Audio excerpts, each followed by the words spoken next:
प्रिय भाई बहन, आज की रोटी घर सदस्य व्यक्तियों के लिए यीशु ख्रिस्तांची मधुर नावाचे सप्रे नमस्कार। आज की दिन 13 जून 2026 शनिवार। तुम्ही प्रार्थना करता तेव्हा, परंतु तू जेव्हा प्रार्थना करशील तेव्हा आपल्या खोलीत जा, दार बंद करून गुप्त ठिकाणी असलेल्या आपल्या पित्याला प्रार्थना कर। मॅथ्यू 6 अध्याय 6 वचन। मथेच्या सुरुवातील 5, 6 आणि 7 हे अध्याय डोंगरावरील उपदेश म्हणून ओळखले जातात। या उपदेशात प्रभू येशूने विजयी ख्रिस्ती जीवनाविषयी 23 वेगवेगळ्या विषयावर शिकवण दिली। त्यापैकी उपवास आणि प्रार्थनेवरील शिकवण विशेष महत्त्वाचे आहे। प्रभूने शिकविलेली आदर्श प्रार्थना देखील येथे आढळते। येशूच्या काळात अनेक ढोंगी लोक होते। ते निर्धारक पुनरुक्ती आणि लांबलचक भाषणांना महत्त्व देत लोकांसमोर स्वतःला धार्मिक दाखवण्यासाठी केलेल्या रिकाम्या प्रार्थना सर्वत्र प्रचलित होत्या। यहूदी लोकांना आत्म्याने आणि सत्याने उपासना कशी करावी किंवा योग्य रीतीने प्रार्थना कशी करावी हे खऱ्या अर्थाने माहीत नव्हते।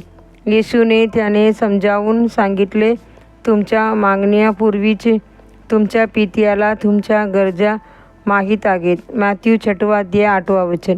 तरीसुद्धा प्रार्थना करणे हे आपले कर्तव्य आहे। खचून न जाता सातत्याने प्रार्थना करणे ही देखील आपली जबाबदारी आहे।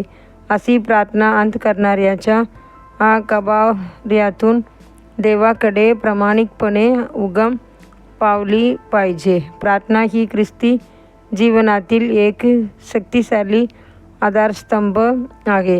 हा स्तंभ दृढ असेल तरच आत्मिक जीवन स्थिर राहते। शिवाय प्रार्थना ही प्रभूने दिलेली एक महान विशेष अधिकार आहे। प्रार्थनेत आपण आपली सर्व ओझी, अश्रू, चिंता आणि दुःखे प्रभूची चरणी ठेवतो। कृतज्ञतेने आपण त्यांच्यावरील प्रेम आणि आभार व्यक्त करतो। प्रार्थना आपला स्वर्गीय पित्याशी थेट संबंध प्रस्थापित करते। होय, प्रार्थनेची वेळ ही खरोखरच स्वर्ग आणि पृथ्वी यांना जोडणारी वेळ आहे। प्रसिद्धाची पौल म्हणतो, कशाचीही चिंता करू नका, पण प्रत्येक गोष्टीत प्रार्थना व विनंती करून उपकार स्तुती सगळं आपल्या मागण्या देवाला कळवा, आणि देवाची जी शांती सर्व समजुती पलीकडे आहे ती ख्रिस्त येशूमध्ये तुमच्या अंतःकरणाचे व विचारांचे रक्षण करील। फिलिप्पियर अध्याय 4, 6 आणि 7 वचन।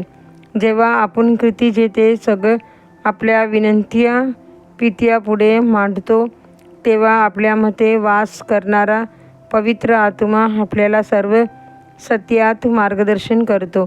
योहान 16 अध्याय 13 वचन। प्रार्थनेची वेळ ही प्रभू आपले सांत्वन व बळकटीकरण करतो ती वेळ आहे। त्यांची प्रेमळ हात आपले अश्रू पुसतो, आपल्याला स्थिर करतो आणि सामर्थ्य देतो। त्यांची उपस्थिती आपल्या प्रसोगन व मदत करते। आत्मिक जीवनातील संरक्षण, सामर्थ्य आणि सहवास हे सर्व प्रार्थनाद्वारे मिळते। म्हणून राजा दावीद म्हणाला, मी पर्वताकडे डोळे उचलतो, माझी मदत कुठून येईल? माझी मदत परमेश्वराकडून येते, ज्याने आकाश व पृथ्वी निर्माण केली। स्तोत्रसंगीता 121 अध्याय 1 आणि 2 वचन। पुढील चिंतनासाठी वचन। गुप्तपणे पाहणारा तुझ्या पिता तुला उघडपणे प्रतिफल देईल। मॅथ्यू 6 अध्याय 6 वचन। आजचे बायबल वाचन सकाळ एजरा 6 अध्याय 7 अध्याय 8 अध्याय, संध्याकाळ योहान 21 अध्याय। धन्यवाद।